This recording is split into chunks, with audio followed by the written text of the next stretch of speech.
എല്ലാ കൂട്ടുകാരെയും ഗാന്ധി ജയന്തി ആശംസകളോടെ ഞാൻ ഇന്നത്തെ എപ്പിസോഡിലേക്ക് സ്വാഗതം ചെയ്യുകയാണ്. ഗാന്ധി ജയന്തി സ്പെഷ്യലായി ഒരു ആൻറ്റിക് ബോട്ടിൽ ആർട്ടാണ് നമ്മളിന്ന് ചെയ്യാൻ പോകുന്നത്. അപ്പോൾ അത് കാണുന്നതിന് മുമ്പ് നമ്മുടെ ചാനൽ ഇതുവരെ സബ്സ്ക്രൈബ് ചെയ്തിട്ടില്ലെങ്കിൽ സബ്സ്ക്രൈബ് ചെയ്ത് അടുത്തുള്ള ആ ബെല്ലൈക്കനും കൂടി ഒന്ന് പ്രസ് ചെയ്ത് വെച്ചോളൂ കേട്ടോ. അപ്പോൾ നമ്മൾ ഇന്ന് വർക്ക് ചെയ്യാൻ പോകുന്നത് ഈ ബോട്ടിലാണ്. ഇതൊരു ജ്യൂസിൻ്റെ ബോട്ടിലാണ്, പ്ലാസ്റ്റിക് ബോട്ടിലാണ്. അപ്പോൾ ആ ബോട്ടിലിന് ആദ്യം തന്നെ ചെയ്യേണ്ടത് എന്താണെന്ന് വെച്ചാൽ ടിഷ്യൂ കൊണ്ട് കവർ ചെയ്തെടുക്കണം. ഒരു 2-3 ലെയർ നന്നായിട്ട് കവർ ചെയ്തെടുക്കണം.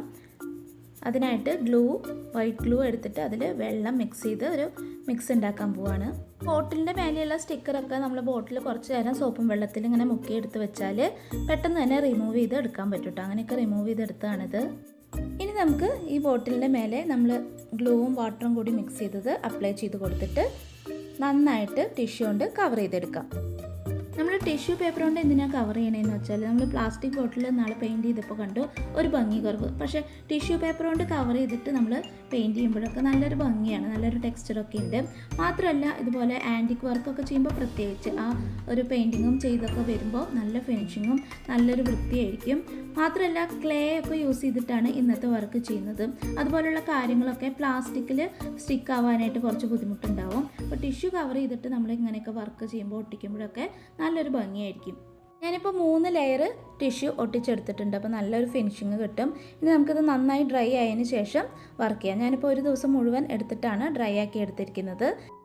ഇനി നമുക്ക് നമ്മുടെ ഗാന്ധി ജയന്തി സ്പെഷ്യൽ ആയിട്ടുള്ള വർക്കൊക്കെ ചെയ്തു തുടങ്ങാം. അതിനായിട്ട് ഞാൻ 2 പേപ്പർ പ്രിൻ്റാണ് കേട്ടോ, നോർമൽ പ്രിൻ്റാണ്. 2 എണ്ണം എടുത്ത് വെച്ചിട്ടുണ്ട്. എനിക്ക് ഇതിനേക്കാളും മറ്റേതാണ് ഇഷ്ടപ്പെട്ടത്. എന്നാലും ബോട്ടിലിൻ്റെ 2 സൈഡ് ഉണ്ടല്ലോ, അപ്പോൾ ഒരു സൈഡിൽ നമ്മൾ ഇതും മെയിനായിട്ട് വർക്ക് ചെയ്യാൻ ഉദ്ദേശിക്കുന്ന ഈ സൈഡിൽ ഇതും ഒട്ടിച്ചു കൊടുക്കുകയാണ്. ഇനി നമുക്ക് ബോട്ടിലിനെ ഒന്ന് പെയിൻറ്റ് ചെയ്തെടുക്കാം. അതിനായിട്ട് ബ്ലാക്ക് അക്രിലിക് കളറാണ് ഞാൻ യൂസ് ചെയ്യുന്നത്. നമ്മൾ ആ പ്രിൻ്റ് എടുത്ത് ഒട്ടിച്ച ആ ഭാഗം ഒഴിച്ച് ബാക്കി എല്ലായിടത്തും നമ്മൾ ബ്ലാക്ക് കളർ അടിച്ചു കൊടുക്കുകയാണ്.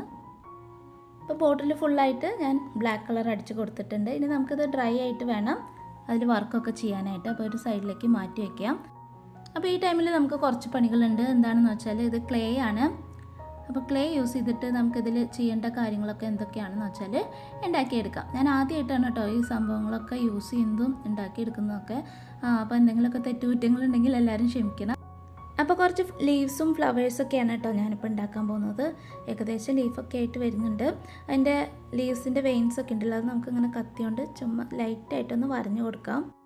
അപ്പോൾ ഇങ്ങനെ കുറേ ലീവ്സ് ഉണ്ടാക്കിയെടുക്കണം. പിന്നെ കുറച്ച് വള്ളികൾ, ഒരു 3-4 വള്ളികൾ ഉണ്ടാക്കുന്നുണ്ട്. അപ്പോൾ ഇത് ഒട്ടി പിടിക്കാതിരിക്കാൻ നമുക്ക് ഇതുപോലെ പൗഡർ, നമ്മുടെ ടാൽക്കം പൗഡർ അപ്ലൈ ചെയ്ത് കൊടുത്താൽ മതി സർഫസിലും കയ്യിലൊക്കെ. അപ്പോൾ ലീവ്സ് ഇതുപോലെ കോർണറിൽ ഒരു ട്രൈ കളർ തീമിലാണ് നമ്മൾ ചെയ്യാൻ പോകുന്നത്. അപ്പോൾ ലീവ്സിന് ഗ്രീൻ കളറ്, പിന്നെ ഫ്ലവേഴ്സിന് ഓറഞ്ച് കളർ. അപ്പോൾ ഫ്ലവർ ഉണ്ടാക്കാൻ പോവാണ്. കുഞ്ഞു റോസുകളാണ് ഞാൻ ഉദ്ദേശിക്കുന്നത്. ഏകദേശമൊക്കെ റോസൊക്കെ ആയിട്ട് വരുന്നുണ്ട്. വലിയ പെർഫെക്ഷൻ ഞാൻ ഫസ്റ്റായിട്ട് ചെയ്യുന്നതാണല്ലോ. ഇനി ചെയ്ത് നമ്മൾ വലിയ പെർഫെക്ഷനിലൊക്കെ എത്തും. അപ്പോൾ ഇത് ഏകദേശമൊക്കെ വലിയ കുഴപ്പമില്ലാണ്ട് വന്നിട്ടുണ്ട്. ആ പിക്ചറിന് ചുറ്റും ഒരു ഫ്രെയിം പോലെ ലീഫും ഫ്ലവറും അറേഞ്ച് ചെയ്യാമെന്നാണ് ആദ്യം വിചാരിച്ചത്. പിന്നെ വിചാരിച്ചു കോർണറിൽ മാത്രം നമ്മൾ ലീഫും ഫ്ലവറും ഒട്ടിച്ച് കൊടുത്തിട്ട് ഇടയിലുള്ള ഗ്യാപ്പിൽ നമ്മൾ മുത്ത് പോലെ ഈ ക്ലേ കൊണ്ട് തന്നെ നമ്മൾ ബോൾ പോലെ ഉണ്ടാക്കിയിട്ട് വൈറ്റ് കളർ കൊടുത്താൽ മുത്ത് പോലെ നമുക്ക് തോന്നും. അപ്പോൾ അങ്ങനെയൊക്കെ നമ്മൾ അറേഞ്ച് ചെയ്യാൻ പോവാണ്. അപ്പോൾ ഇതൊക്കെയാണ് ഞാൻ ഉണ്ടാക്കിയെടുത്ത് വെച്ചിരിക്കുന്നത്. 3 വള്ളികളുണ്ട്, കുറച്ച് ലീവ്സ്, ഫ്ലവേഴ്സ്, പിന്നെ ഇതുപോലെ ഞാൻ പറഞ്ഞല്ലോ ബോൾ പോലെ മുത്തുകൾ പോലെ ഉണ്ടാക്കിയിട്ടുണ്ട്. അതിന് വൈറ്റ് കളർ കൊടുത്താൽ ശരിക്കും മുത്ത് പോലെ തന്നെ ഇരിക്കും. അപ്പോൾ ഇതൊക്കെ നമുക്ക് നമ്മുടെ ഭാവനയ്ക്കനുസരിച്ച് അറേഞ്ച് ചെയ്തെടുക്കാം.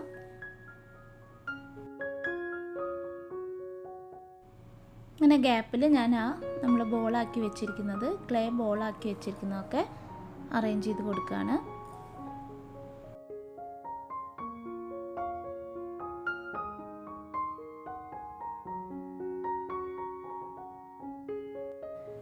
അപ്പോൾ ഏകദേശം പണി താഴത്തെ കഴിഞ്ഞിട്ടുണ്ട് കേട്ടോ. ഇനി മേലെ നമുക്ക് ചെയ്യാനുണ്ട്. മേലെ ഞാൻ 2 ലീഫ് വെച്ചിട്ട് ഒരു ഫ്ലവറും കൂടിയും വെച്ച് കൊടുക്കുന്നുണ്ട്. പിന്നെ ഇതുപോലെ ബോൾ വെച്ച് കൊടുത്തിട്ടുണ്ട്.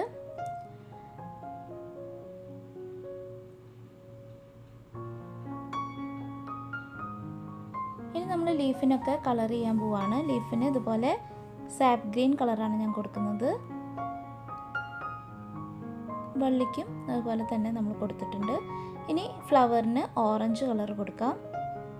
ഇതൊരു ഡ്രൈ കളർ തീമിൽ ചെയ്യുന്ന കാരണമാണ് കേട്ടോ നമ്മൾ ഓറഞ്ച് കൊടുക്കുന്നത്. അല്ലെങ്കിൽ നമുക്ക് റെഡ് പിങ്കൊക്കെ കൊടുത്താൽ മതിയായിരുന്നു. ഇത് ഞാൻ പുതിയത് വാങ്ങിച്ച അക്രിലിക് കളറാണ്, കീപ് സ്മൈലിംഗ് എന്ന് പറഞ്ഞിട്ട്. അപ്പോൾ വൈറ്റ് കളർ നമ്മൾ ആ ബോളായിട്ടുള്ളതിനെ അടിച്ചു കൊടുക്കുകയാണ്. അടുത്തതായിട്ട് ഇതിനൊരു ഷൈനിങ്ങിന് വേണ്ടിയിട്ട് പേൾ മെറ്റാലിക് കളേഴ്സിൽ സിൽവർ ആണെങ്കിലും വൈറ്റ് കളർ പോലെ തന്നെയാണ് കേട്ടോ, അതും കൂടി അടിച്ചു കൊടുക്കുന്നുണ്ട്. അപ്പോൾ ശരിക്കും മുത്ത് പോലെ തന്നെയായിട്ട് തോന്നും. അപ്പോൾ ഒരു ലെയറായപ്പോൾ ഒരു ഭംഗിയില്ലാത്തതുകൊണ്ട് ഞാൻ 2 ലെയറായിട്ട് ബോൾസ് അറേഞ്ച് ചെയ്ത് കൊടുത്തു. കുറച്ചും കൂടി ബോൾസ് ഉണ്ടാക്കിയിട്ട് അതിന് അതുപോലെ കളർ ചെയ്ത് കൊടുത്തിട്ടുണ്ട്. ഇനിയാണ് നമ്മുടെ ബോട്ടിലിന് നമ്മൾ ആൻറ്റിക് ലുക്ക് വരുത്താൻ പോകുന്നത്.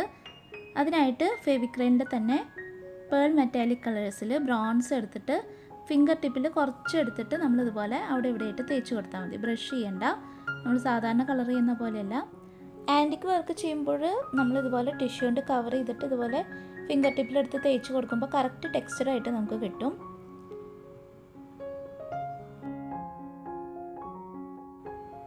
ഞാൻ കുറച്ച് ലീവ്സിലും ഫ്ലവേഴ്സിലും എല്ലായിടത്തും ജസ്റ്റ് ഒന്ന് ടച്ച് ചെയ്ത് കൊടുക്കുന്നുണ്ട്, ബ്രഷ് കൊണ്ടൊന്ന് ടച്ചപ്പ് ചെയ്ത് കൊടുക്കുന്നുണ്ട്. അത് ആവശ്യം ഉണ്ടെങ്കിൽ മതി കേട്ടോ, അല്ലെങ്കിൽ നമുക്ക് അതുപോലെ തന്നെ ഗ്രീനും ഓറഞ്ചായിട്ട് ഇരിക്കുന്നതാണ് നല്ലതെന്ന് വെച്ചാൽ അതുപോലെ കൊടുത്താൽ മതി. ഞാനൊരു ഗോൾഡൻ കളർ പോലെ ആയി കിട്ടട്ടെ എന്ന് വെച്ചിട്ട് അതുപോലെ ചെയ്ത് കൊടുത്തിട്ടുണ്ട്. ഓക്കെ, ഇനി നമുക്ക് ക്യാപ്പ്, ഇതിൻ്റെ ബോട്ടിലിൻ്റെ തന്നെ ക്യാപ്പ് എടുത്തിട്ട് ബ്ലാക്ക് കളർ അടിച്ച് കൊടുത്ത് നമ്മുടെ ആ ബ്രൗൺസ് കളർ ഇതിലും ഒന്ന് ഫിംഗർ ടിപ്പിൽ എടുത്ത് ടച്ചപ്പ് ചെയ്ത് കൊടുക്കാം. ഓക്കെ, അപ്പോൾ നമ്മുടെ ക്യാപ്പും റെഡി ആയിട്ടുണ്ട്. ഇപ്പോൾ ഒരു റോയൽ ലുക്കായിട്ടുണ്ട് നമ്മുടെ ബോട്ടിലിന്. നെക്സ്റ്റ് ലാസ്റ്റത്തെ പണി എന്താണെന്ന് വെച്ചാൽ എല്ലാ ബോട്ടിൽ വർക്കും ചെയ്തിട്ട് ഞാൻ പറയുന്നതാണ്, വാർണിഷ് ഒന്ന് അപ്ലൈ ചെയ്ത് കൊടുക്കുക. അപ്പോൾ കുറേ നാൾ ഈ ഷൈനിങ്ങോടുകൂടി ഈ ഭംഗിയോടുകൂടി നമ്മുടെ ബോട്ടിൽ ഇരുന്നോളും. അങ്ങനെ ഗാന്ധി ജയന്തി സ്പെഷ്യലായിട്ടുള്ള ആൻറ്റിക് ലുക്കുള്ള നമ്മുടെ ബോട്ടിൽ ആർട്ട് വർക്ക് ഇവിടെ ഫിനിഷ് ആയിരിക്കുകയാണ്. എല്ലാവർക്കും ഇഷ്ടപ്പെട്ടെന്ന് കരുതുന്നു. ഇഷ്ടപ്പെട്ടെങ്കിൽ ലൈക്ക് ചെയ്യുക. നിങ്ങളുടെ കൂട്ടുകാർക്ക് ആർക്കെങ്കിലും ഇതൊക്കെ ഇഷ്ടമുണ്ടെങ്കിൽ അവർക്ക് ഷെയർ ചെയ്ത് കൊടുക്കുക. സബ്സ്ക്രൈബ് ചെയ്തിട്ടില്ലെങ്കിൽ മറക്കാതെ സബ്സ്ക്രൈബ് ചെയ്തും സപ്പോർട്ട് ചെയ്യുക. ഇനിയും ഇതുപോലുള്ള വർക്കുകളായിട്ട് ഞാൻ വരുന്നതാണ്. അതുവരെ നിങ്ങളോട് ബൈ പറഞ്ഞു പോകുന്നു. നിങ്ങളുടെ സ്വന്തം ശ്രുതി മകേഷ്.